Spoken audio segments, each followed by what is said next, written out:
अस्सलामुअलैकुम दोस्तों। आज हम देखेंगे कि टास्क मैनेजर को विंडोज़ 10 और विंडोज़ 11 में किस तरीके से ओपन किया जा सकता है।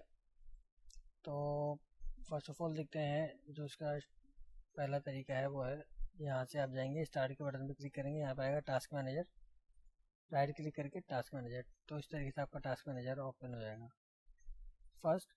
दूसरा आप दबाएंगे विंडो आर और उस पर लिखेंगे TASKMGR टास्क मैनेजर। तो इस तरीके से भी आपका टास्क मैनेजर ओपन हो जाएगा, क्योंकि बहुत से लोगों को विंडोज़ 11 में प्रॉब्लम आ रही है। तो ये इसका दूसरा तरीका है। और तीसरे तरीके में मैं आपको एक दिखाता हूँ। स्क्रीन कीबोर्ड अगर मुझे मिल जाता है, स्क्रीन कीबोर्ड, उसमें दबाना है आपको कंट्रोल शिफ्ट और एस्केप।